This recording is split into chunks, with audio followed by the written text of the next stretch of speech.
What's up, everyone? Welcome back to Player One versus World and for the second episode of StrangeCast, a podcast made by Life is Strange fans for fans. I'm one of your hosts, Adnan. I'm joined by my other co-host, the lovely Adam. Adam, how are you doing? I'm doing great. That's partially a lie, but in the long run, I'm doing pretty great. How about yourself? Yeah, I'm not too bad. Man. Obviously, it's been a little bit of time since the first episode. We've got a bit of time to kind of calm down from the true colors, madness, all the other Life is Strange news. So I'm kind of like in a good space. And obviously, we're back for this show. There's plenty more news to talk about in Life is Strange. But before we start that as well, many of you might have noticed that there's news going around that the PlayStation Store will be closing on PS3, Vita, and etc., which is a big shame. And why am I bringing this up? Because Life is Strange 1 was released on PS3 and it was digital only. So I'm definitely sure there was no retail version. So be sure to pick up Life is Strange 1 before the PS Store closes for purchases, because then you won't be able to buy it again on PS3. You'll be able to download it if you already own it, but you won't be able to. And you'll miss out on a platinum trophy. And I want to kind of pick your brains about that, Adam, as well. How do you feel about that kind of like being one of the moments of like many other games that will be lost in the PS3 store, and one of them is Life is Strange 1? Yeah, it's actually funny you say that, because that's going to be the topic for the next Games Groceries episode, which will release the day before this one releases. Who knows? But yeah, we're actually talking about, should we be buying physical games only? And the reason it's really coming up because this is a major hit. Like you said, PS3 has a lot of digital only releases just from that generation. I feel like that was the peak of indies getting in the digital market. So there's a lot of history being lost, especially in the Vita. It's a hard hit, but like you said, Life is Strange. It's when it goes away forever, and that's a huge hit in the games industry and games history. But we're going to talk about that in a little bit too in our other topics. I don't want to get too deep in it, but yeah, big bummer is my closing thoughts. No, I fully agree with you. I've got a Vita and I'm devastated with that. There's so many developers who have done like interviews as well. They were releasing games for the store and now they can't get that. And as you said, they were blindsided by it. That's insane. They just like, we didn't know. That's crazy. Yeah. That's crazy to think about. But I don't know, man. Buy physical games. Also there's a I don't know if you know this, but I don't know if they released a Kickstarter yet.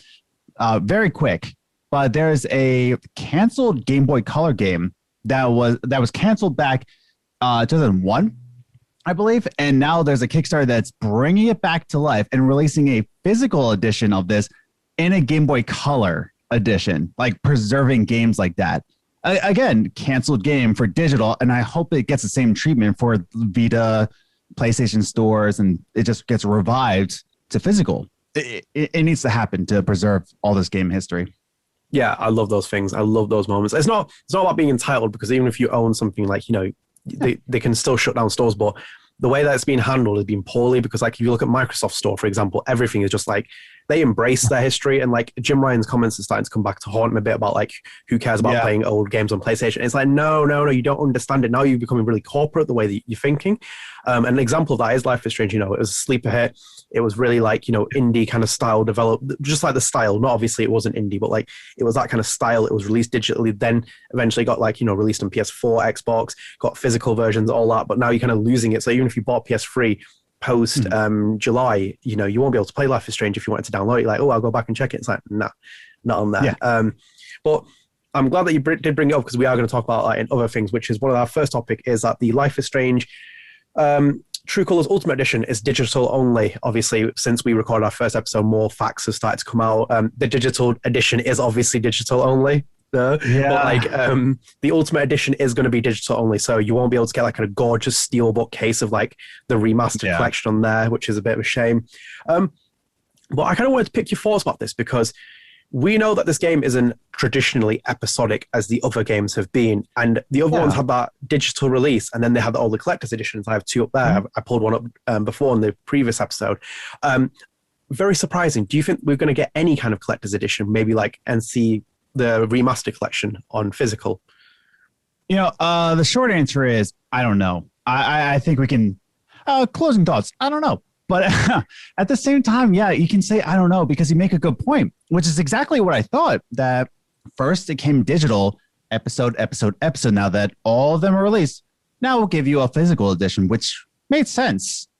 We also talked about we also talked about how Deck 9 is going full onto voiceover, full onto voice acting, and full on digital scale. Like they're in a grand scheme of things. So in terms of funding, can we really argue that? I don't know. It's a very strange decision, but I have a very strange feeling that we're going to get, here's my thought. I think we're going to get the Ultimate Edition Steelbook case once the remastered goes on sale by itself, Yeah. Because they didn't say that it will be separate at launch. It's going to be post-launch that the remastered Life is Strange 1 and Before the Storm. Am I right on that? That they're going to release it later?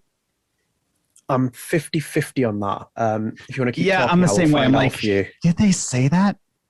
Because if that's the case, arguments, you can write your thoughts in the comments down below, obviously. Oh, Adam's wrong about his research. But no, that's mean. But, if that is the case, that they're releasing the Life is Strange remaster separately, like it's going to come down the line. I think once it's released separately, that's when we'll get news that we get the Steelbook collection that you can buy it digital or you can get the physical in a Steelbook. I don't know. I remember that Life is Strange recently tweeted about this on the 25th of March. The report, here's a look at the Remastered Collection's key art, available later this year separately and as part of the Life is Strange True Colors Deluxe Edition. Then they put correction. The Remastered Collection will be available later this year separately and as part of the Life is Strange True Colors Ultimate Edition. So that's what. Yeah, it's so weird. Why?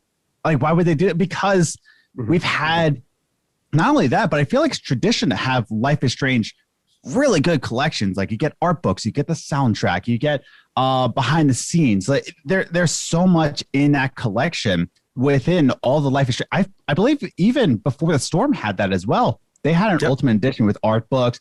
I have the deluxe vinyl of the Daughter album from Before the Storm. There's so many things that Deck 9 gave, and now all of a sudden, this one is digital only. It makes zero sense for how much funding they're getting from this. I don't know.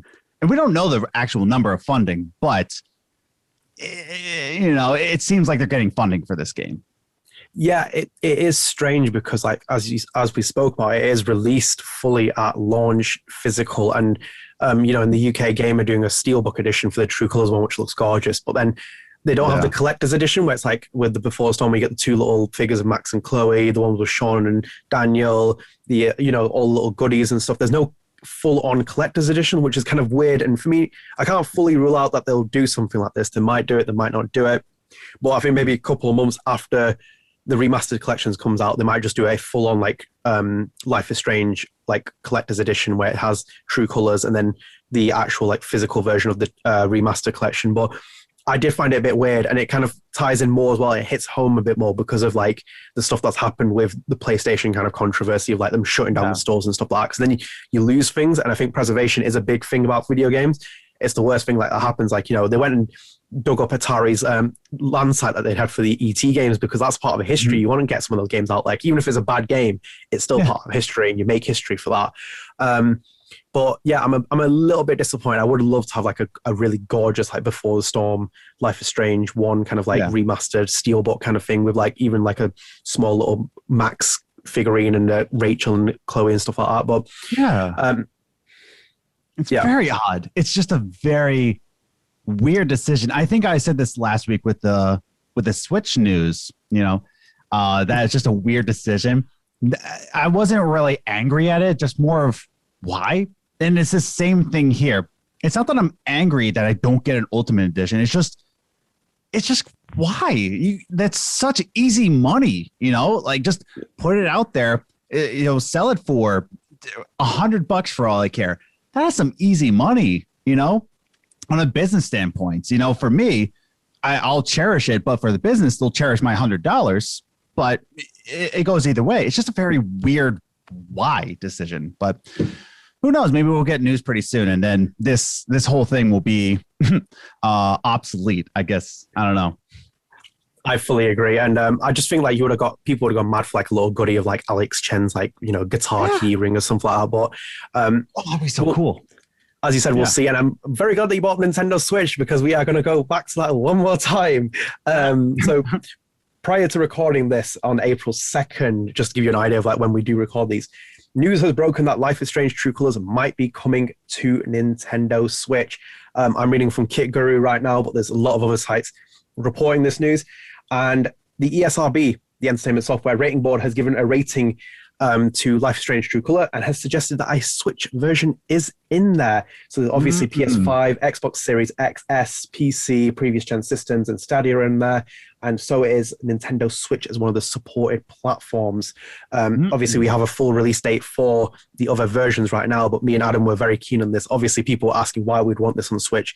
There's capabilities to perform a game like this on Switch, and same with the other Life is Strange games. Adam, how do you feel about this news? I think it's long overdue. I really do. And I know a lot of people might be thinking about why would you port it over to the Switch? It's such a beautiful game. The Switch port's going to ruin it. But at the same time, if we look at the history of handheld versions of games, they've never been at par with the console version. I mean, look at Tony Hawk, right? Tony Hawk 1 on the Game Boy Color versus Tony Hawk on the PlayStation.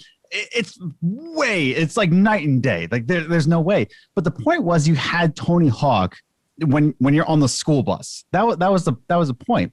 Same thing with Life is Strange. Sure, it's the subpar version. I get that, but there's two things. One, you get to play on the school bus. When you're going to school over there, instead of work, you're just going to go to school. You got it with you. It's right there with you. It's accessible. And two, that's a whole market missing out. So you're telling me that the people that only want to play on Switch, and there's a lot of people out there that are only playing on Switch, you're telling them that everybody gets it except for you. That's so weird. I talked about this with Tell Me Why. I'm an Xbox fanboy, and I felt it weird. Like, everybody gets to play Tell Me Why. This very important story. Oh, what's that? Everybody? Oh, no, just Xbox people. Why? Tell me. Tell me why. But yeah, it's just, I get that it will be the subpar version, but at least it's reaching an audience that would love these kinds of stories. So I don't know. I think it's long overdue with this. Yeah, I agree with you. And obviously I don't want to beat a dead horse because we talked about it a lot in the first episode. But my kind of like, there were people asking me why I want this kind of stuff. Like, Telltale Season 4 was on Switch. I haven't played it, but it was on there. And that's the example of like where I was like so keen on like a game like Life is Strange, especially the first two games as well. Life is Strange 1 and Before Storm being on Switch. They should definitely be imported over there. I don't know how much like True Colors is physically going to push things. Obviously, like the development has been so different on this game compared to the other iterations. So that's kind of like, as you said, you might see like a bit of a weaker port version, or if you're in the case of EA Sports, you just basically release the exact same game and put FIFA 21 on it. But that's just that. But like, I'm happy because like Nintendo's a big market for Square Enix to tap into, and they've worked with Nintendo before. It makes sense. This also makes a bit more sense because I don't know if you followed as well, like last couple of months, a lot of the leakers I think one leaker was part of like some kind of like Nintendo affiliation that they had. And they were tweeting about the kind of fact that True Colors was in development, this was the character, etc., and it's going to come to Switch as well. So this would make a lot more sense. ESRB is very reliable because they are a software rating board system. They have to rate stuff like that. So I'm likely to see it. I think you'll see it released later this year, maybe. I think like December, November. Like, I don't think you're going to get it at the same time as these September release dates. Switch ports never come out at the same time. It's very rare that you get the Switch port right away. It seems like the trends, like Xbox One and PlayStation 4, and later this year the Switch. Even looking at, I'm going to go back to it again, the Tony Hawk Pro Skater Remastered. I love it. But even Tony Hawk Pro, the remaster, is just getting the Switch port sometime this year. They didn't even specify when the Switch port is coming. Look at Outer Worlds. That got a Switch port much later after release. I don't know why it's a trend. I'm not a game developer, but it makes sense. It makes sense but it's long overdue. I'm glad it's happening at least. No, I fully agree with you, and apologies for my Twitter notifications, but that's just annoying for that. I should have muted it beforehand. But yeah, fully agree with you, and we won't beat a dead horse too much by going on to the Switch version. We give a lot of thoughts on it. I think hopefully when we hear a bit more about it as well, we can kind of dig into things. So this part of the show, me and Adam were talking about it. Zak Garriss has done an interview with Games Radar for the Future Games show, and a lot of it's going to be our format of the show is going to be developed around a lot of what he said, because there's a lot of information about True Colors and very other interesting things as well, he said. And Adam's read through the entire article. We'll leave the article in the description as well if you want to link it, but I will read you through things and whilst we go through topic by topic. First, we're going to start with Alex Chen's power. We kind of talked about it in the first episode. Zak Garriss spoke about it a bit more. So he said in here, and I quote, Alex has a supernatural sensitivity to the emotional states of others, and it's not just the ability to read or be aware of other people's emotions. If people around her are feeling rage or grief or terror, the emotion overwhelms Alex and she feels it too. It gives her an empathetic connection what that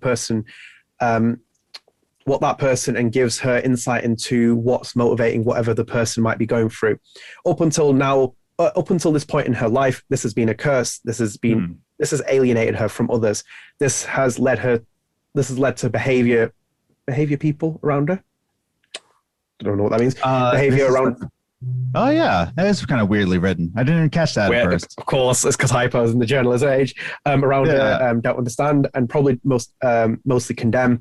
But the story that we're about to invite players into is the story of Alex learning how, through hardships, take this curse and do something good with it, and in doing that, sort of make her peace with who she is. Apologies for the long-winded thing, but it kind of gives you a nice bit of context about what we're going to talk about. Adam, I'm very intrigued by what he said. I like that he didn't give too much away about the powers. Obviously, I like the fact that they keep that very hidden. But I like that they're giving a moral, obviously we saw it from the early trailer and stuff like that, she's conflicted, and they're giving this idea that the power is a curse. I always like that with anything, especially like when I watched like Man of Steel and like, Superman was torn about killing Zod in Man of Steel. Yeah. Spoiler if you haven't seen it from 8 years ago, however long it was. But I like that moral kind of dilemma she's going to be in. I hope they kind of like reiterate that in the gameplay with the players as well. But yeah, I'm very excited for that. Yeah.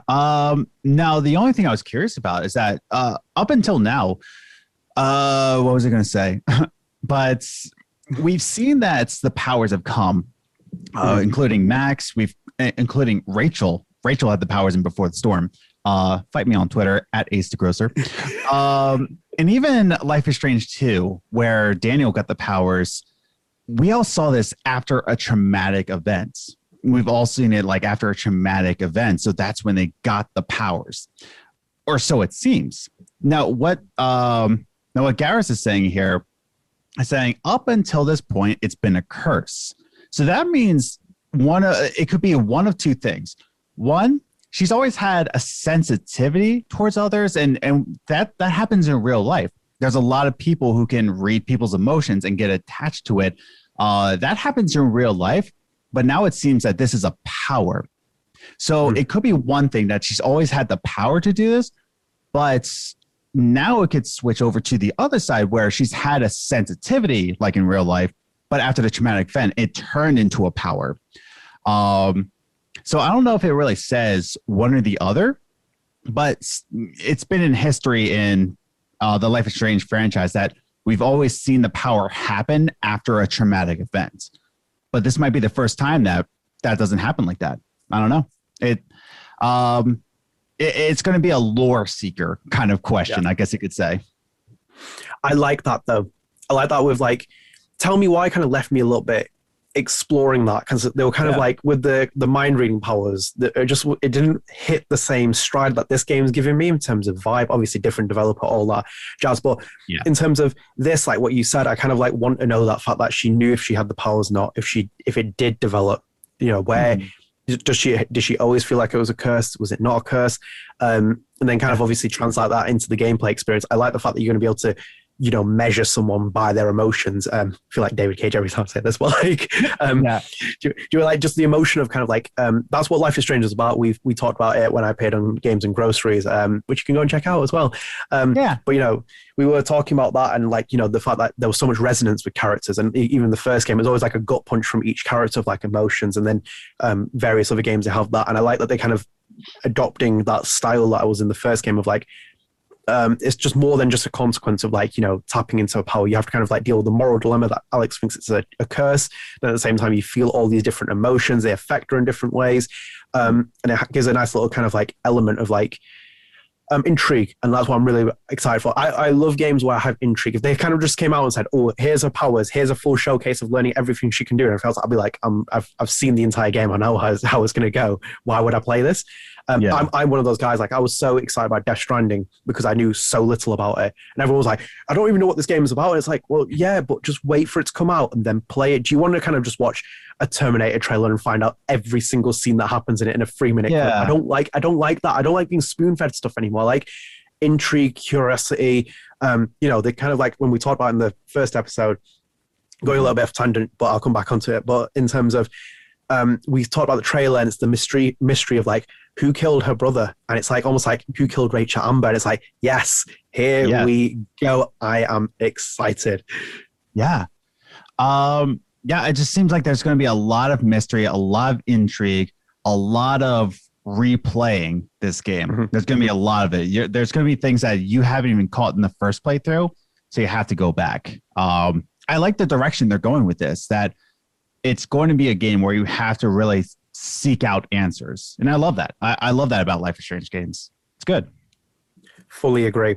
So we're going to go in a different direction with this as well. Again, from the Zak Garriss interview. So we're going away from True Colors, and he made an interesting claim here. I saw a lot of people react to it also and read it. And then when I was reading through the interview again, I kind of like was like, okay, me and Adam need to talk about this. So, I got some feelings about this too. Yeah, it's a very bold claim. So like Garriss, worked on Before the Storm, as many of you know, and he's been promoted to kind of director role of True Colors, but he talked about Before the Storm in there. So he said, and I quote, you're talking about Chloe and everything else. So effectively what we did was we created an empathetic link to Chloe. We took the character who for some people was brutal and alienating and made her a fan favorite and made her anger something that was incredibly sympathetic. We realized that the mechanisms of narrative adventure as a genre creates a kind of empathy engine with the character whose shoes you're stepping into. That, more than anything, fascinated me. Right. So in itself, that sentence is a little bit kind of like, I'm not sure if there's maybe an Oxford comma in there. If there wasn't, it was kind of like, obviously with interviews, it's always hard because you feel like you may be misconstruing someone's words or kind of like changing it. Not that this interview has an agenda, but just because of how it's written and styled.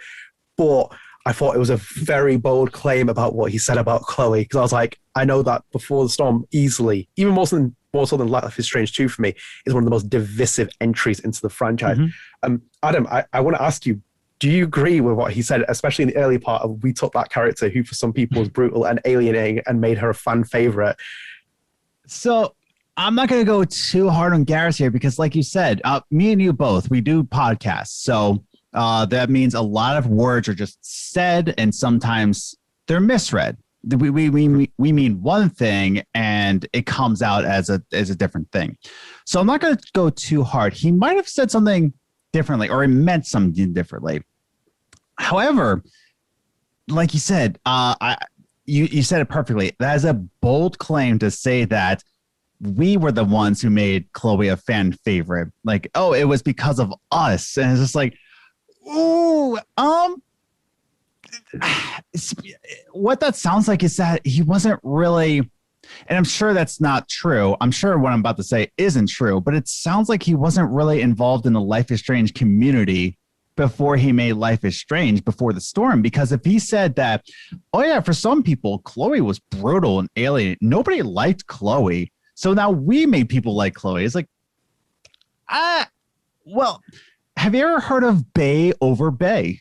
Like a lot of people chose Chloe in the end. A lot of people. In fact, if you chose Arcadia Bay, if you're one of those people that chose Arcadia Bay over Bay, listen, I saved Pompidou. Okay, I saved Pompidou. over Chloe. Get over it. That's the thing, is that it is the only acceptable thing in the end of Life is Strange to pick Chloe. That's how much people valued Chloe. And for him to say, and again, I'm trying not to be brutal on this because we've done it before, probably me and you together, Adnan. We're in this together. For him to say that we were the ones who made it a fan favorite, what I would say for Garriss is that you were the ones that made Chloe have more depth. Not a fan favorite, but just gave a little bit more understanding, a little bit more depth. And like you said in the first sentence, we gave an empathetic link. I'll agree to that, because Before the Storm did do that for Chloe. You're just like, oh man, she is brutal because of this. I love her more now. But for them to say we gave an empathetic link, so therefore we were the ones who made it a fan favorite, that's a stretch. That's a long stretch, fella. But those are my thoughts. I want to hear yours. No. Obviously, I don't want to keep saying like, oh, I agree with you for everything. But like, you did kind of double into what I said. So it's a very strange claim to make, and that's what insulting is, because of like, as I said, how divisive this game is, and the way that Chloe is treated in different ways. Because Chloe, I never thought was. People always kind of have this thing where some people are like, oh, she's not a fan favorite, she's this, and that. But I remember the first Life is Strange, everyone was like, Chloe is so fucking cool, like in every kind of sense of the word. She's so cool. Everybody related to Chloe. Everybody wanted to be Chloe. Yeah, and I felt from her perspective as well, because of like when they kind of like don't overlap in the story of her dad dying and like, you know, Rachel disappearing and then Max kind of disappearing, then coming back. I was really sympathetic to Chloe. I was like, I understand why this person is like filled with anger, like is so like, you know, rebellious, back lashes out to everyone. It's more depth, yeah, and it completely. What Before the Storm? So like, I have to kind of say to them, like, they did something really special with the William Price angle that they did with Chloe. And as you said, the extra layers and depth that you said about it was quite nice, because obviously, if you haven't seen as well, I dropped a Life After Strange episode on my channel recently, which was with Joe Ockman. He played William Price in the first Life is Strange and in Before the Storm's farewell episode. He didn't play in the first three, but even he said that when he saw the first three episodes, he was like, it was like to my eternal regret that I didn't get the chance to play him in that, because it was like, he loved it. It was the kind of the emotional. I remember those such hard hitting scenes where it's like Chloe's dad appears and it's like you see those little connections. You're like, oh, you see it. You appreciate what Chloe is, who she is as a person. You kind of like, I just felt so empathetic towards her and everything else. And to Before the Storm's credit, especially to like Webb and Chris Floyd, obviously there's a scene with Taylor which is cut. I don't know if you've seen that from Before the Storm. It's a back talk one. Which one are you talking about? Because so there's a scene with Taylor Christensen and Chloe Price that's been cut from the game. I did it for Life After Strange. I interviewed. Right, so give me a bit of perspective. Oh, no. So I had Taylor's voice actor come on. She's credited in the game, but she's obviously not made an appearance. Taylor did all Megan. Yeah. Yeah, so Megan Elizabeth Kelly did the motion capture for it. They did the voice acting, but then they cut the scene from the game. And I spoke to Emily about it, and she was like, "I kind of agree that they cut the scene. We don't know the full context of why the scene's cut. I haven't been able to look it up and find out of the facts why it's been cut, but it's been cut. And when you play it and you watch it, they make Chloe look like, excuse my language, a dick. And it's like she comes across as a really bad dick. But then they kind of like, for them to take that out, and whatever reason they had to take it out." And then, like, if you put it into the perspective of this, they did not make her like that kind of like horrible character that she's going to be. They kind of respected that she is a little bit misunderstood with like other reasons. So to their part, if that was the kind of reason, I agree with them in terms of like they did very well with like handling character. But to say that they made it a fan favorite, I think it's a. I mean, I will give them the credit that they made Steph a fan favorite, sure. Yeah. But yeah, to say that you made her a fan favorite, that takes a lot to say. Like, you were the ones that made a fan favorite. I would love for them to say that we made Nathan a fan favorite, Nathan Prescott, but I don't think they even accomplished that because we got a little bit more understanding about Nathan in Before the Storm, but he still didn't reach the level of fan favorite. The first Life is Strange did what it did, and Before the Storm just gave more layers. It didn't really change anybody's perspective other than, I get it now. I understand now. That's pretty much what Before the Storm did. That's my thoughts. No, I agree with that as well, because like I have my own little issues. I love Before Storm. Before Storm has one of my favorite scenes with the Tempest, and obviously Rachel Amber is one of my favorite characters. Like when they brought her into it, I was really big on it. So I have a lot of love for BTS, but I have problems with it. And one of them was that it was 3 episodes, it wasn't 5, and some of the characters weren't fleshed out. You can see it a lot more when you start seeing it. Because I would have loved to kind of see like the little surgence of Victoria Chase becoming the kind of head honcho of the Vortex Club, but you didn't see it. But that is what it is. I think before we move on as well, just if you are watching, Web Pickers Girl, the Before Storm co-director and True Colors performance director, is live streaming Before Storm at the minute. He's doing director's commentary on it as well. He's recently had Rihanna DeVries on there and other couple of people appearing on it. You should check it out. I have recently watched it. I don't know if he's done all the episodes yet, but he will be streaming them. So shout out to Web. He's a really good guy. You should go and check out his channel. He's genuinely a lovely human being. So do check that out. It's a good kind of experience to engage with him. And obviously he's involved with True Colors and doing a lot of the performance capture side. And that's going to be a big task on his side. So I'm excited to see what he does. So yeah, we'll move on, and we're going to go on to, we kind of talked about this. Carl was like, buzzing when we talked about in the debut episode of this show, which was about the open world kind of thing. And, Adam, you talked about being a mini open world hub. And again, Garriss has once again expanded on this as well, thankfully. So I'll take you back to the Games Radar article. Apologies if I'm not looking at you, but it kind of gives you a bit of a rest from looking at my face as well. Garriss said, in his quote, he said, "For Life is Strange True Colors, we wanted to explore having more agency given to the player in terms of where they go, who they interact with, and the ownership that they take over the story and over Alex's engagement with the town. And so we have built out a larger space than you typically see in a Life is Strange game, and we're very excited about the outcome and the result."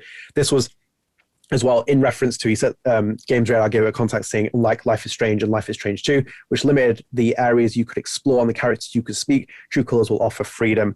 Adam, before I give you my thoughts, where do you stand on this kind of thing? It's not a huge amount of information, but generally, where do you stand on what he said? Yeah, when he even talks about how player choice, like this will be the most player choice you can have possible, that could be a good thing, that can be a bad thing. And I talked about that for another video I did. I think it was the RPG one. I don't know. I can't get my words straight. But player choice doesn't always mean that's a good thing. It could mean that, even look at life itself. When you're giving too many options, sometimes the options become a little bit more stale. It's not as much of concentrated, right? It can be watered down. It can be just like kind of choice of, oh, are you going to go this way? Or are you going to go that way? Are you going to have a cheeseburger? Are you going to have a hot dog? Or are you going to become a vegan? Go vegan. But I don't even know if Monster's vegan.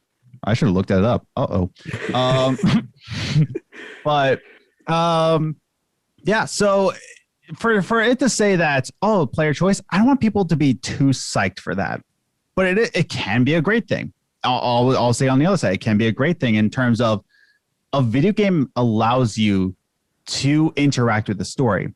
So the more that a story can give you connection to it, that's a great thing.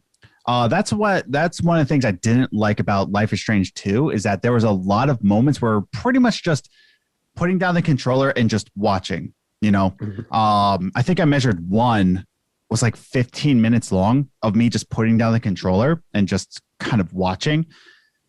It was just kind of weird. So I liked how they're just giving you freedom to explore. It can be a bad thing, but at the same time, it at least gives you the freedom to play it as, let's say it's together now, a video game. Hooray. We get to interact with the story however we please. So I'm optimistically pessimistic, I guess you can say, about this. Yeah, I'm kind of like, obviously we talked about in that debut episode and kind of expand about it a bit more now because of like what he said. I'm all for Monster is not vegan, by the way. Sorry, I had to point that out. Oh dear God. Oh yeah. But what I like about the fact that they're giving Haven Spring that freedom, if it is a mini hub, like they're going to explain it, I'm very keen on that because you look at Life is Strange 1 now, you look at Arcadia Bay, and it's kind of like it's one direction, like one-way traffic. It like you go here, all the way around. And it's like, you don't get time to explore Blackwell Academy. You'd love to kind of just like go and stroll around there and see people. Like, you have to go to a designated area and then you see Samuel climbing a ladder. It's like, it's all trigger prompted.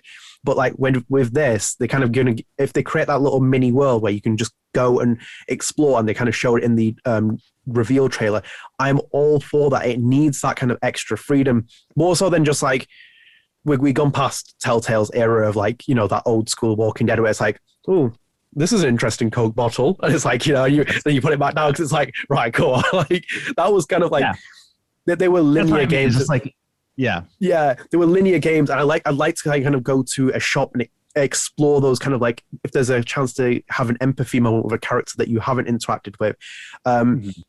Obviously we're gonna have to keep doing it. I'm gonna bash it out. I love it. It's my favorite game. Gorgeous game, Metal Gear Solid. You know, they have that in MGS5 with the pause segment. If you played Adam, MGS5 all the way through, I love that. That is hidden in the game, so you don't even come across it in the main story. And it's one of my favorite scenes in the franchise because it's so hard hitting when you complete it and you feel about this character, all the feels, the emotions. I like that with a game. I don't like. I'm very we talked about it again when we were on Games Groceries about open world, kind of like. I don't want just the same generic missions. I would rather have an open world hub where I can just explore at least once. And even if there's just one or two hidden side missions in it, I'm all for. That's it. I'm all keen for it. I don't need oversaturation of stuff. I don't need this.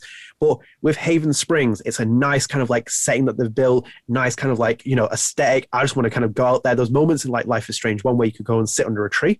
And it's like you have those moments with Max, the moments of was it Clarity or something? Moments like, you know, where she can just go and sit somewhere. I'd love to do that in Haven Spring, where it's like I can just go with Alex and just go and sit on a bench for like 30 seconds. It has like a prompt. I can just sit there and like do a photo mode swirl or something. Obviously, if there's photo mode in there, it's a perfect opportunity for stuff like that. So no, I'm keen on it. And again, it once again re-emphasizes the idea that it's beyond just the marketing of, oh, this is a next-gen Life is Strange game. This is a next-gen Life is Strange game in terms of like they are moving the series forward from where we have been with 1 and 2. And you're right with 2 as well. I love 2. I really enjoyed the Diaz Brothers story, but I know what you mean, where it was like moments where you put the controller down, like, oh, right, okay, like, and it was like you're going to Porto Lobos, and it's like you don't have those moments to explore a full area. There's a couple of moments, I think, like the campsite in episode 3, and a couple of other segments where you can kind of explore things, but it missed that Life is Strange 1 vibe where you could be like, oh, I can go and explore this. And before I end as well, I give it back to you. It's like almost playing a Simpsons game and then not having the opportunity to explore Springfield. And it's like, why? Like, why am I playing this game? Like, exactly. I mean, a lot of people might say the same thing of, here's the thing. I enjoyed my time with the game Coffee Talk. And I think that was a little bit differently because there wasn't a lot of exploration to that. But the problem, and I think it's to the game's design. Have you ever played Coffee Talk before? I haven't, unfortunately. It's not really one that you gotta rush out to play, but you're the owner of a coffee shop, and it's pretty much just pressing A to get through the text, and there's a story that you follow along. There's not really any player option other than making the coffee. But it's in with that one setting, and you know what you're getting. It sets itself up to be what it is, and it's not even that long. Whereas Life is Strange kind of invites you to explore and invites you to talk to people, and that sounds like a lot what True Colors is that you need to be empathetic to people and really speak to their hearts, and it really sets us up for that. But games like Coffee Talk set itself up for what it is. It's just kind of a graphic. Oh no, I forgot the name. Visual novel. I figured it out. But that's all I gotta say about it. No, I agree with you with that. Like, there's just even simplicity of like kind of bouncing off what you said in terms of Gone Home. You just explore. There's not a huge kind of like, you know, don't fight things, you don't bash things. It's a story being told, and I find those are kind of the most interesting one. Like for me, bold claim to make, I think Last of Us Left Behind is better than the main game. You know, that DLC is like beautiful compared to the actual main full game of like the moments where Ellie and Riley are kind of like fighting out in this empty, you know, shopping complex, and they have those like water soaker fights, and there's not like a huge amount of gameplay. I think this is where, like, you know, episodic games have always kind of benefited, where it's like it's about storytelling. That's the kind of focus on it. And obviously with Life is Strange, it's always been a predominant focus on storytelling with kind of like the fusion with like their power mechanics and all the other stuff in there. But I like that this kind of like is delving a little bit out of it and giving Life is Strange a bit more of a lick of paint rather than just, being like, oh, here's the same thing, but like kind of, we're just going to repeat the formula. I'm bored of games in franchises that don't evolve, don't develop. It's just, exactly. You're not going to get much more like that. But yeah, I think should we move on to our next topic? I think so. I think if we keep talking more about it, I think we're just going to say the same thing over and over. Yeah. So this is funny because like what Zak Garriss said in this interview, which is coming up now, me and Adam had talked about being a topic for this show, which obviously if you've seen by the title, this episode, which will probably will be, we planned it out, and when I read the interview afterwards, I was like, oh, okay, interesting. So Zak Garriss gave a bit more interest on Steph Gingrich coming back, and it was an interesting comment to make. So, and I'll quote it here and I'll read it to you. So Steph is a reminder that this is an interconnected place and that you're going to see from time to time characters from other adventures, end quote. Now, do understand that he says characters there, plural, more than one cameo in TC. And also, before we move on from that, and we'll go into the actual topic where me and Adam talk about the characters we'd like to see in Life is Strange, True Colors that come back, he said one more interesting thing, which I pulled up and told Adam about. So he said, should any more familiar faces arrive in Haven Springs will be for Deck 9 to decide, as Garriss confirms that True Colors, quote unquote, has not been a collaboration with Don't Nod, end quote. Adam, I'm not surprised about the Don't Nod thing. It's baffling that people are still commenting on like Luke and Raul. Raul. Luke and Michelle put like a freelance writing vacancy out at Don't Nod for their new game that they're working on, and like a LinkedIn post, and people are commenting. And if you say Life is Strange 3, Life is Strange 3, it's like, I'm like, really? It's like, really? Do you like really? But like, I kind of teased it on Twitter. I was just like, I gave like the little eyes emoji, like, oh, but no, it's not that. If they said Life is Strange, I feel like there would have been a better announcement other than like our next narrative game. The wording of it was just, it's not Life is Strange. Yeah, they are working on something completely new. So please understand that they are not making Luke Michelle. They're making a separate IP. They went to Montreal for a reason. By the way, I think as well, I saw a photo. I think in their studio complex they have like a glass canvas of like one of the doors, and it has like Max and Chloe on there, which is quite cool. Yeah. And I thought that was pretty cool. But which could be a hint to Life is Strange 3. Interesting. This is confirmed. But I wanted to bring up that one point. So before we jump in the topic, he did say like, that this is the game's right. I put that saying that it will be Deck 9's decision if whatever characters come back from other parts of the game. This kind of does, for me, reaffirm the kind of news that we had where Deck 9 will be kind of like helming the series at this point for however long. What did you make of that anyway, what he said? In terms of collaboration with Don't Nod? Yeah. Or just as a whole? Oh, well, whole. Let's go for a whole. Yeah, so it's an interconnected universe that they can have. Now, I want to go back to, this is an interconnected place that you're going to see from time to time characters from other adventures. So right there, the original Life is Strange, Wolf Brothers, True Colors. So it's not going to be only what the characters Deck 9 has put out, but also Deck 9 has handled characters from the Life is Strange universe. So they handled Chloe, they handled Rachel, they handled Victoria Chase. So they have I don't want to say the right to do that, but we can just see that it's not going to be just, Steph Gingrich, where it was a Deck 9 made character. That's a great thing. Now, this has not been a collaboration for Don't Nod. That can be a little bit tricky. And I know like the whole theme of my sayings on this show, last episode it was, if that makes sense. This one is, oh, it's a double-edged sword. So the one thing you can take from this is that this has not been a collaboration, meaning that other Don't Nod characters from the original Life is Strange games not going to be happening. But it could also mean that Square Enix, gave them rights to what Don't Nod made. So it's not a collaboration. But from what I'm reading about that, it seems like we're not going to be seeing a lot of Life is Strange 1 or 2 characters. We're going to be seeing characters that we've seen in Before the Storm. But then they also say from other adventures. Deck 9 has only done one adventure. it's kind of hard to read. It's just, what do you mean by that? I don't know. Yeah, it's a pretty hard one to kind of like interpret, because obviously you just say like, characters, he's pluralized that, and it's kind of like, for me, that is definitely more than not. Inkling wise, I already had a feeling that there'll be more than one character beyond Steph Gingrich coming back.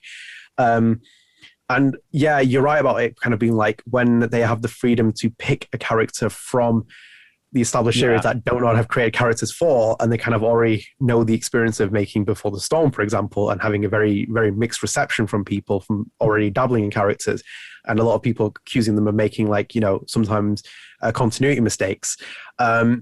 For them, it is a double-edged sword, because it's like, should we go back there? Should we not? Should we stick with our characters? And with that, I'm going to kind of just jump into our topic, which is going to be, which Life is Strange characters would you like to see back in True Colors? This was the topic me and Adam had planned for it, because we feel quite early on we can do it. We only know the established characters that have been from the reveal trailer that are coming back. Start off with Adam. I'm guaranteed that there's going to be more than just Steph Gingrich coming back, and an established character in Life is Strange. Would you agree with that? Oh, yeah. For certain. They only gave us Steph kind of as, a nod to the audience, like tip of the hat. My brim's back here, so I got to do tip of the hat. Of like, see, we brought Steph back. And that's all they need to say in the trailers. That's all enough marketing that you need. There could be others. I have 3 that I want. And I know, and here's the other thing. I know one of them you already have. We already discussed it, and I'm just like, I know he already said it, but he's got to be in my number 3. I'm sorry. So I'm going to steal one from you, but we can agree on this one. But I have 3. How many do you have? Off the top of my head, I've only picked, I'm on 2 to 3. And 2 or 3? I'm very like, yeah. I'm going to start with mine, but he's number 2. So I'm going to go on one that's I already know you have. So why don't we just get this one out of the way? I want to see Brody back. There's so many unanswered questions about Brody. One being, I don't think we've confirmed or not if he's from Nathan Prescott's family or not. Like he could be or he could not be, because it always says like he came from a rich family. He needed to escape. He had a connection to Arcadia Bay. There's just so many things that's unanswered, and we only got to see him in one episode of Life is Strange 2. So it's like, where'd you go? He never showed up ever in the other episodes, if I'm remembering right. I feel like maybe there were like letters. Off the top of my head, my mind's a little bit sketchy. He might have had some kind of like reoccurring, didn't physically appear. It's been a while since I played Life is Strange 2. Cross my heart. There's letters in the same way that we didn't get much of Lila either. We only got phone calls. And it's just like, we wanted Lila. Okay. Maybe Lila. Maybe that's my number 2. Because we want more of both Brody and Lila. So I'm going to combine the 2. But no, in all honesty, I think there's more likelihood that we'll see Brody, if any character. I think we can see Brody because one major reason, he's a traveler. So it would make sense that he would show up into Haven. I had Haven as my background. It would make sense that he's in Colorado because he's a blogger. He's a traveler.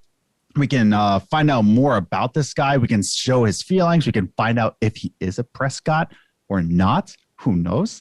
But yeah, that will be my first character that I say is Brody. But what do you think? Before you jump into the other ones, Brody was my go-to for it. The moment, I kind of like when he said this, I love Brody. In the first episode, when he didn't like play a more at least reoccurring character where he'd like come back and like bump into the boys, I was so disappointed because I loved him. He was just he was so right for that story. And obviously, I don't know if you've been reading the Vicelli comic series, but Emma Vicelli, when I interviewed her, she had introduced Brody into the comic series at that point, which was quite nice. Man, I haven't been keeping up. I feel so bad.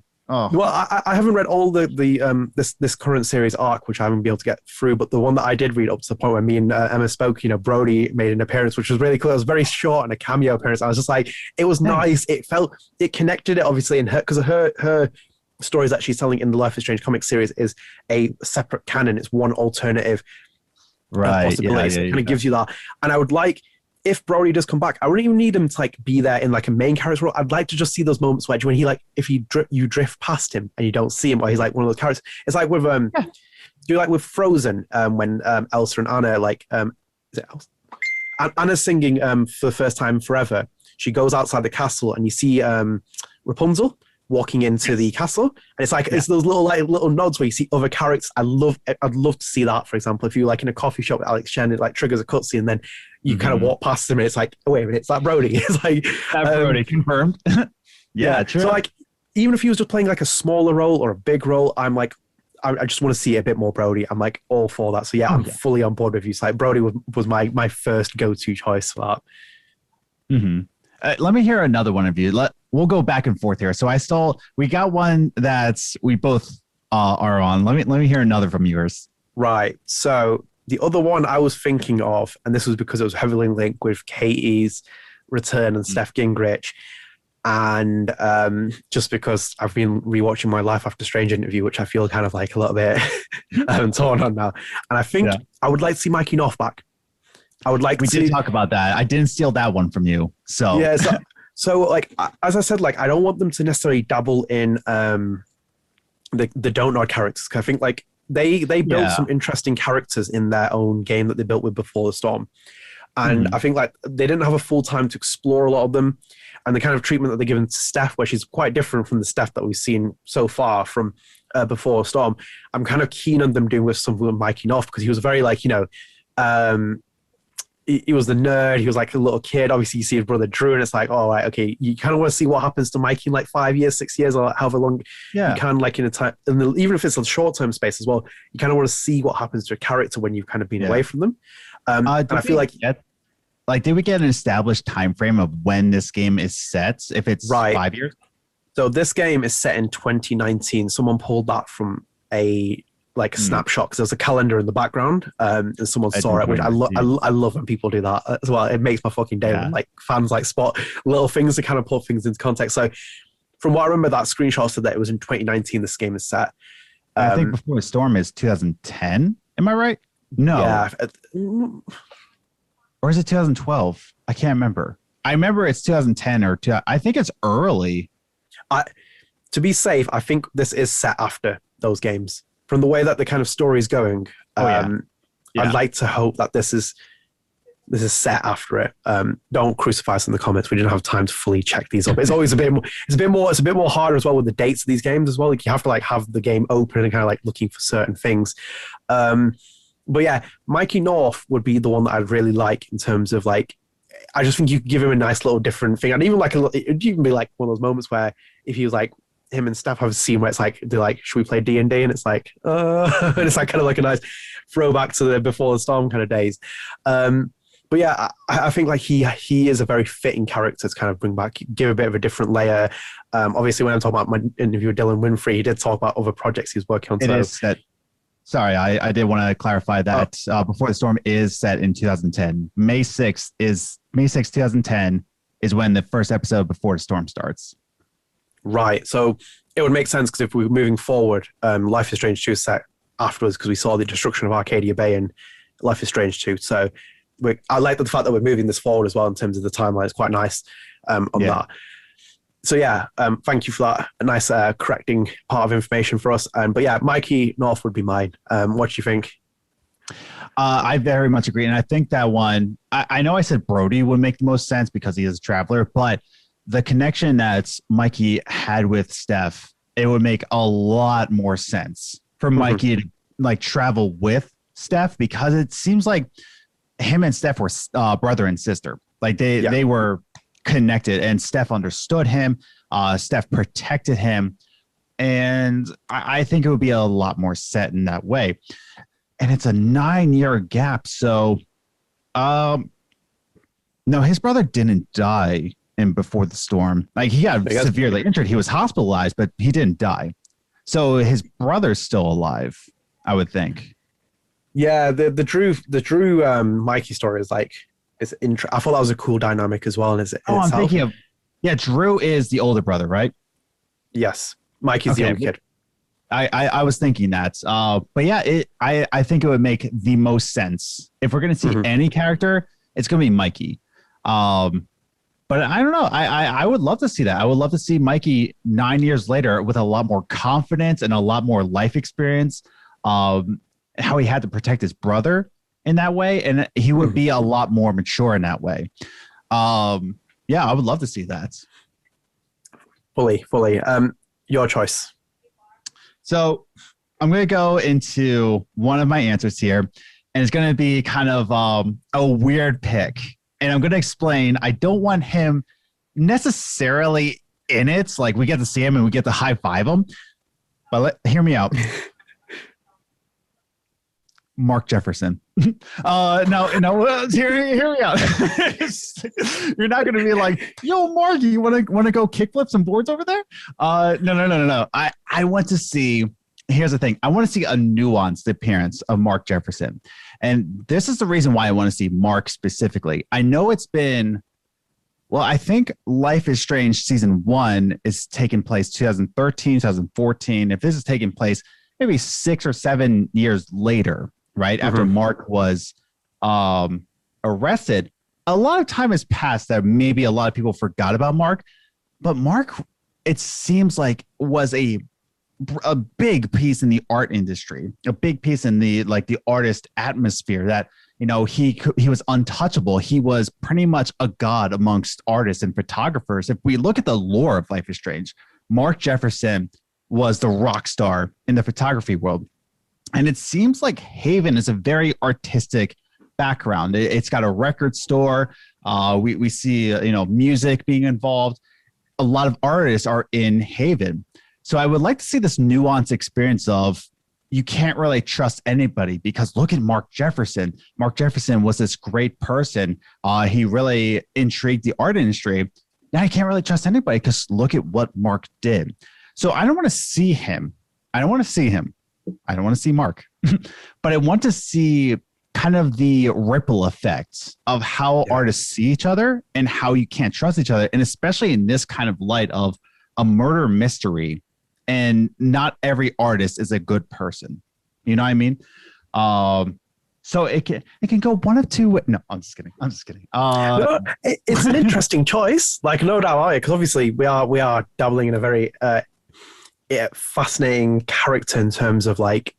Yeah. I feel like for me, I always felt like, I wanted to see him in BTS a little bit, just because of like, obviously it would have been one of those moments like, hey, he's the killer and he's turned up in this prequel, and it's like where you kind of see the character build up into something. And I think even if it's like not even him appearing, or even like if it was like a portrait of his hanging up somewhere, and it's like, obviously if you're an art thing and it's just as like by like M. Jefferson or something like that, and it was very like subtle, I'd be like pretty keen on that. It was like kind of a cameo. Kind of like in Captain Spirit, you get to see on the bookshelf, and there's a book written by Mark Jefferson on the bookshelf. Yeah. Mm-hmm. Even something like that, something nuanced like that. Just a little reference of Mark Jefferson is within this universe. Mm-hmm. Yeah, so I would be fully keen on that. And I fully agree with it. So before I come on to my third one, so like let me kind of like project this in terms of like how I want to see these cameos. I don't want to see a full kind of like Life is Strange True Colors with like 50 cameos, but just too much fan service. I'd like obviously Steph to be the main character. For me, like I'd like Steph to be the main character. I'd like for main character, important role character. I'd like to see another character come back as a side character, like as a supporting, lower level supporting character. Yeah. And then like my mention of Brody, of kind of like the character that you see just kind of like going through Haven Spring like that, which I'd be pretty keen on.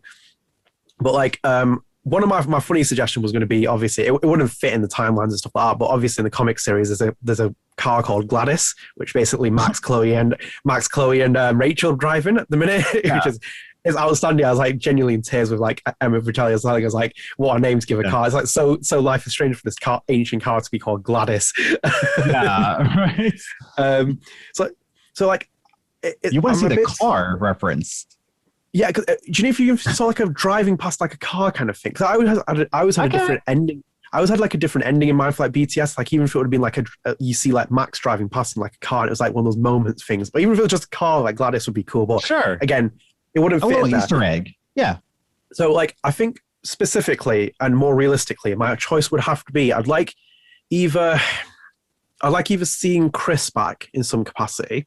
Like if he's You took one of my characters. That's okay. I took 30 from you. You can take Chris. So that wouldn't be my main choice, though. So that would be one of them. But I would preferably like one of the drifters to come back from Life is Strange 2 in terms of like Cass or Finn or, one of those Penny. Those characters are built for this kind of stuff where they can kind of like, they can, the drifters, they can move from place to place. If they end up in the Haven Spring, it feels like it makes sense. Either that, or obviously I'd go for another BTS choice, which would be like Samantha Myers or something, flesh out a character a bit more because it'd make a bit more sense because it'd give it'd give Deck 9 a bit more of an opportunity to kind of explore the characters. But specifically more though, for me, I'd like one of the drifters to come back, like Penny or like Cass. Cass was like unreal. As a character, she was like so. For Life is Strange 2, I know how polarizing it was, but I always remember thinking that was the character you could take from Life is Strange 2 and put her in Life is Strange 1, and people would have gone, it would have even divided the fans even more of like, I love Cass more than like Max or Chloe and stuff like that. She was just so naturally fitted for that universe. So I'd like to see one of those characters kind of have their story like fold out a bit more in there. But yeah, those would be my Strange 3 picks that I've done. Well, 3 is a bit more loose, but like, yeah. But yeah, I'll take Gladys the car. Yeah. Do you know what? It'd be great. Gladys is such a good like nod in the comics. As I said, it wouldn't make sense because of where the timelines are and stuff like that. But even but even if it was like just the car in terms of like they've put it in there as like a nod to the comic series, it's like there's a camper van like a size that I'd be all for it. Yeah. So I imagine like obviously Chris is your final pick. Either Chris or Charles, honestly, because I really wanted Chris to be the main character in Life is Strange 2, only because, I say this on my podcast all the time, but I related a lot to Chris's life story, where I had a father a lot like Charles, where he was this, nice guy. He was fun-loving, very personable, but he had this addiction to alcohol, and he kind of blamed life for that. And I saw a lot of myself in Chris. And I really wanted to be Chris in Life is Strange 2 because I connected to it a lot. And I kind of want to just see Chris on kind of a personal bias of where he is today, just to see 2 years later, because how old is he in Captain Spirit? He can't be, he's probably like 9 or 10, something like that. So we really would only see like 12 or 13-year-old Chris. So it wouldn't be like this great arc, not like Mikey North versus now, where there's a huge time gap. So to give you a bit of context, he's 9 in Awesome Adventures of Captain Spirit, /9 in Rules, 10 in Wasteland /Faith/Wolves, and then obviously they have the endings at Life is Strange 2. They have variable kind of ones that are there. In the Redemption ending, he's 20. In the Redemption ending, he's 25. He's 16 in the Parting Ways ending. Big thanks to the Life is Strange Wiki for that information. It's always helpful when they do stuff like this. So it's very wide-ranging ages. And I feel like, I agree with you though. I think Chris is a character where you can really flesh him out because like that experience, there was so much, I agree with where you stand with like wanting to see him in Life is Strange 2 because I remember playing the Awesome Adventures of Captain Spirit for the first time. I was like, oh, he's going to be a really interesting character to like mess about with. Like just as he's a loving young kid, like freedom, but then you obviously that very like tragic relationship with like Charles. And I think because of like how it ended in terms, obviously this is a bit annoying because it's giving you a bit of canon now because of like how Life is Strange 2 has ended. But the way that like his relationship with Daniel ended, depending on choice and stuff like that, you could have felt quite interesting to put him in Haven Springs. And then even if it was like an encounter with Alex Chen, who's like feeling his empathy, he'd be like, I know that people live in this universe with powers and stuff like that. And it'd be like, it's like, oh shit, it's like there's a continuity link of like everyone's got powers. Like people kind of like starting to connect the links and stuff. It'd be like, that's where I would be very keen on it. And I'd like it. I think he'd just be a very interesting character to explore at that point because you'd be mature. He's obviously lived through the encounter with like Daniel, with him, the one with his dad, and then just like, from those kind of life decisions, where does this character take? He's ended up in Haven Springs. Who's he become? But yeah, I'm fully agreeing with you. I think that's a really good choice there.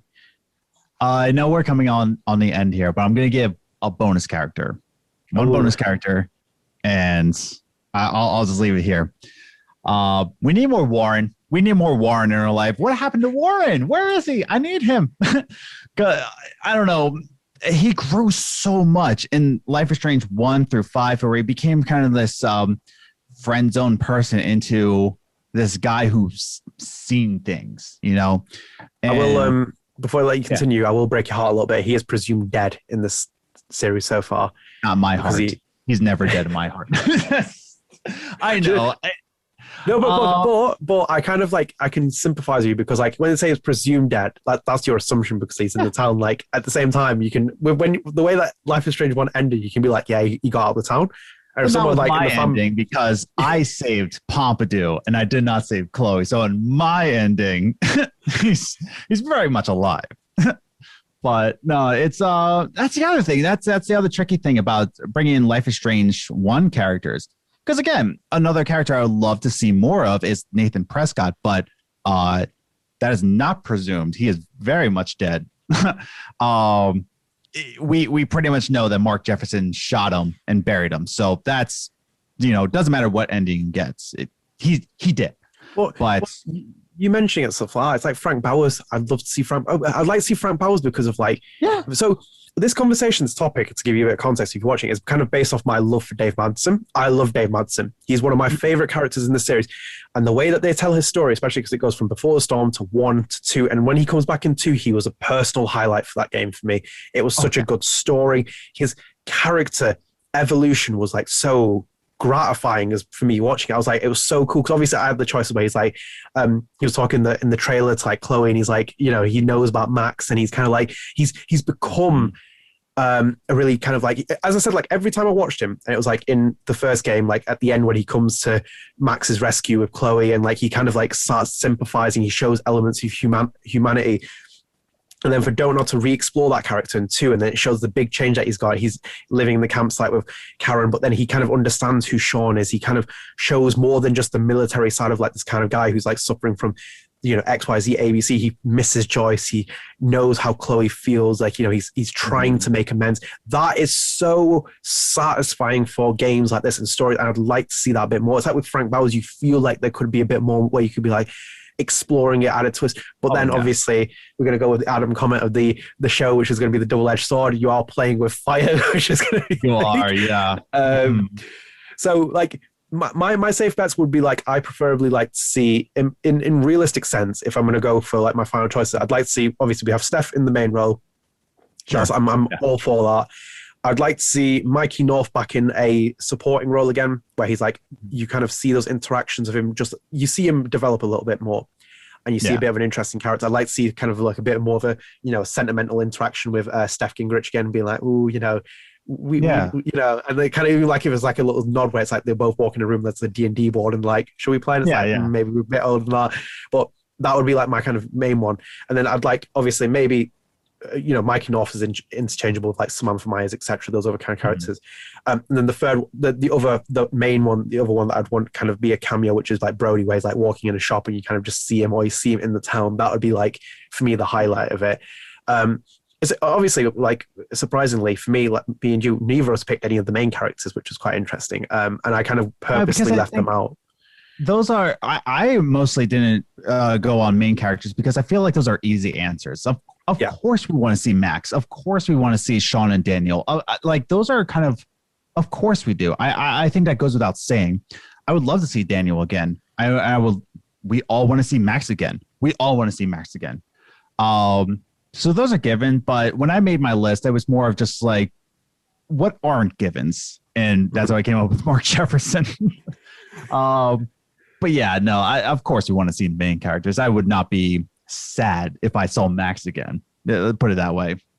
Yeah, it'd break the internet. But so I'm quite satisfied with our picks. I think they're very interesting. Obviously, if you are watching the show, leave your thoughts in the comments. I would love to see who you pick. We might even have missed some great ones. Obviously, Hot Dog Man. Oh, sure. That'd be like the go-to for, I imagine, Deanna Hahn if there's going to be a pick. But yeah, do leave them in the comments. We'll be very interested. Adam, are there any other topics you want to explore anything from the interview, or we done here? No, I'm pretty good here. Other than, if you say Dayan Hutton, I would love to see Alyssa make an appearance. So that I can rewind the football hitting her head a million times again, but that wasn't me. I played the game completely wrong. Yeah. No, but perfect. Guys, I hope you enjoyed the show. Really glad that you tuned in for another episode. The first episode did really well. It was really nice to see all your comments, people enjoying it. So thank you for tuning in for this. Adam, where can they catch you if they want to see more of your content? Sure. Yeah, we're next week, me and Liz are my wife Liz, we're going on a creative break just for the week, but we can catch us on the Games Groceries. That's on YouTube. We just put out a video. I said it in the last episode. We just put out the Skate 4 video on Evalt, so we're very proud of that product. Took a long time, but it's there. And you can also catch us on another podcast called What's the Biz, where me and Liz just kind of talk about anything. So there's a lot of different content you can find us on. Absolutely. You should definitely check out their channel. I've appeared on there a couple of times and it's worth it as well. And the wonderful content outside of Life is Strange and Life is Strange as well. But yeah, hope you all enjoyed the episode. We'll be back again with a new episode of StrangeCast, usually 2 weeks. Obviously, again, as I said, please leave a like, subscribe. It really does help the channel. And leave us your thoughts in the comments. I'd love to see which characters you'd like to bring back for this. But yeah, take care. Stay tuned. There'll be more StrangeCast to come very soon. Take care. Later.